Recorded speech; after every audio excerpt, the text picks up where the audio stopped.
हमने समाज के लिए 16-16 महीने जेल काटी।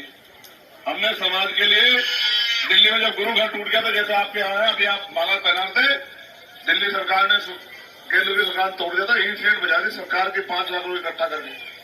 बिजनौर के लोग भी गए थे, 66 दिन जेल में रहा।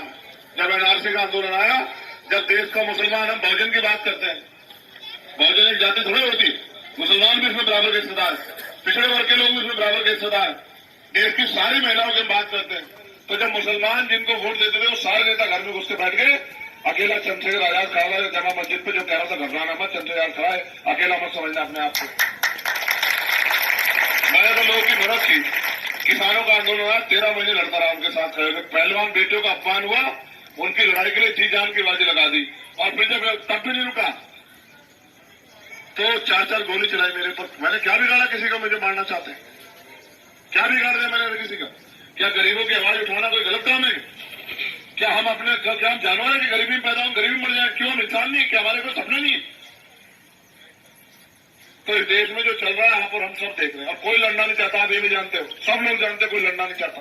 हर आदमी कोई अपने पैसा बचाने, कोई संपत्ति बचाने, कोई अपने परिवार को आगे बढ़ाने में लगा है। लेकिन हमें दर्द है क्योंकि हमारे महापुरुषों ने जो संघर्ष किया, उनके 4 बच्चों की कुर्बानी हम पे कर्ज है, हम उस कर्ज को उतार के छोड़ेंगे, इसलिए हम लड़ रहे हैं। आप ये जानते हो कोई चीज आपसे छिपी नहीं। मैंने कभी समाज के सम्मान पे कोई समझौता नहीं किया, हमेशा प्रयास किया कि समाज का सम्मान ऊंचा रहे। और यहाँ मैं नगीना पार्लियामेंट लड़ रहा हूँ, ये सच है, लेकिन नगीना पार्लियामेंट आप नहीं समझ सकते कि मेरे जैसा आदमी सुख सुविधा की राजनीति कर सकता था। अगर मुझे एमपी बनने बनना होता तो किसी भी दल में आप सुख सुविधा कर लेते, लेकिन महापुरुषों के विचार जिंदा रहे, इसलिए मैं ये आंदोलन चला रहा हूँ। और मैं आपसे कह रहा हूँ, आप पहली बार शुरुआत कर रहे हैं मेरा साथ देने की, आप देखना अगर आपको किसी और नेता की जरूरत पड़ेगी तो चंद्रशेखर आजाद का होना बेकार हो जाएगा। मेरी बात याद रखना, चुनाव के बाद याद रखना मेरी बात। मेरी माए बहने यहाँ बैठी है, मैं बहुत जिम्मेदारी से कह रहा हूँ, मैं आज कुछ नहीं दे सकता, मेरे पास कुछ नहीं दे रहे, क्योंकि मेरे पास ताकत ही नहीं। ताकत आपने दूसरे नेताओं को दी, अभी मेरे पास कलम है, लेकिन कलम में वो ताकत नहीं कि मैं फैसले कर सकूं। लेकिन इसी चुनाव के बाद याद रखना, महापुरुषों के आशीर्वाद से इतनी ताकत होगी मेरी कलम में कि जब मैं आपके अधिकारों के लिए पार्लियामेंट में बोलूंगा तो सामने वालों के पैर कांप जाएंगे। मेरी बात को आप याद रखना। क्या चंद्रशेखर आजाद को ही भेड़ बकरी है? चंद्रशेखर आजाद तो आपका खून है, बाबा साहब का खून है, सतगुरु रविदास जी का, गुरु नानक देव का, संत कबीर का खून है। मैंने काशीराम साहब का असली चेला है।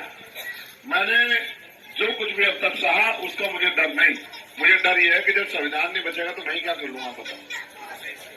मुझे वोट का अधिकार नहीं बचेगा, मैं किसको ताकत दे दूंगा बताओ? जब इस देश में हमें पढ़ने पढ़ाने के, आगे बढ़ने के अवसर ही खत्म हो जाएंगे तो मैं क्या करूँ? आज मेरे मन में इच्छा है कि अगर मेरी कलम में ताकत होता तो लाखों नौजवानों का रोजगार देके जाता यही खड़े होकर रोशनपुर में।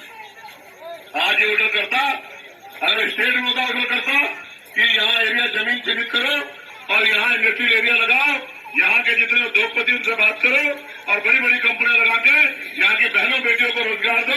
1 साल में मुझे सब चीजें चाहिए। एक कलम पे देखो, ये जमीन और इसकी क्षेत्र की कीमत 4 गुनी बढ़ जाती। मेरे हाथ में ताकत होती तो अभी यहाँ से ऑर्डर करता कि जमीन चेक करो, एक बढ़िया एयरपोर्ट यहाँ बनाओ।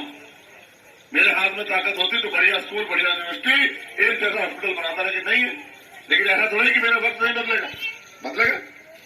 जिस दिन समाज मेरे साथ खड़ा हो गया उस दिन मेरा वक्त भी बदलेगा, और जिस दिन मेरा वक्त बदलेगा तो उस दिन इस देश के हर एक कमजोर, गरीब, मजलूम, किसान, नौजवान, महिलाएं, दलित, पिछड़े, मुसलमान, सबका वक्त बदलेगा। याद रखना।